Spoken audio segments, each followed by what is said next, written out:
जादुई कुआं। कई साल पहले एक छोटे से गांव में था एक जमींदार अरविंद नाम का। वे बहुत अनुशासित थे।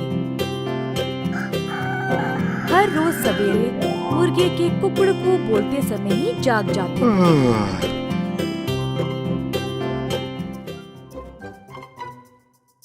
फिर अपने नौकरों को जगा के उन्हें काम पे भेजते थे। चंद्रा और सूरी नामक दो मुलाजिम जमींदार के लिए काम पे नए नए आए हुए थे,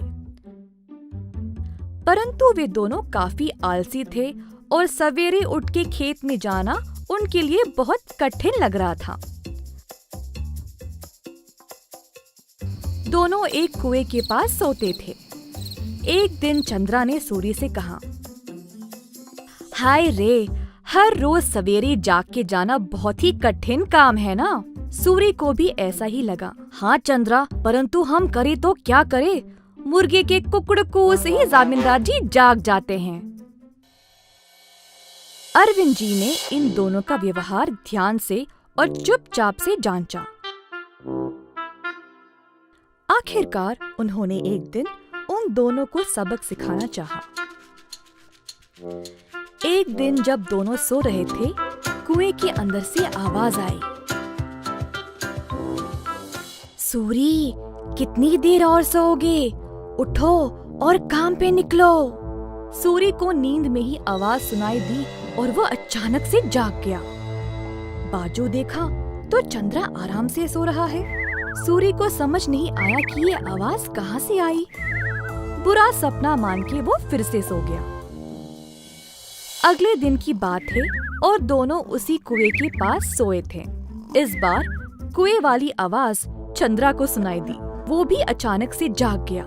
आसपास देखा तो सूरी आराम से सोया था।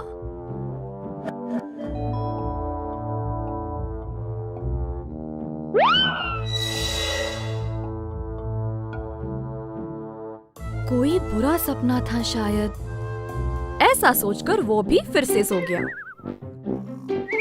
अगले दिन जब वे दोनों फिर से वहीं पे सो रहे थे, अचानक से एक खतरनाक आवाज सुनाई दी। दोनों एक साथ जागे और डर गए, एक दूसरे को देखने लगे। भाई सूरी, आपको भी सुनाई दिया क्या? हाँ चंद्रा, मैं बहुत डर गया और ये कोई बुरा सपना भी नहीं है। ये भयानक आवाज इस कुएं से आ रही। मैं काम पे निकल रहा हूँ, तुम्हें आना तो आओ।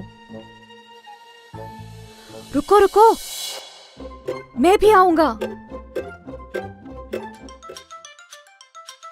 उस दिन दोनों ने बहुत मेहनत से खेत में काम किया और दोपहर में भोजन के समय जमींदार जी के पास आए। खाना खाते समय दोनों की शक्ल पे सिर्फ परेशानी लिखी हुई थी। जमींदार जी ने पूछा कि हुआ क्या। चंद्रा और सूरी ने सारी घटना सुनाई। ये सुनकर जमींदार जोर जोर से हंसने लगे। सुनो तुम दोनों, वो कोई भूत या बुरा सपना नहीं था। मैंने देखा कि तुम दोनों कुछ ज्यादा ही आलसी थे, इसीलिए तुमको सबक देना चाहा। कुएं के पास वो मैं ही था जो आवाजें निकाल रहा था। अब आई समझ। अब से ये सुस्ती छोड़ो और ठीक से काम करो। उस दिन से सूरी और चंद्रा ने अपनी आलस्य छोड़ा और खेत पर पूरी मेहनत से काम किया।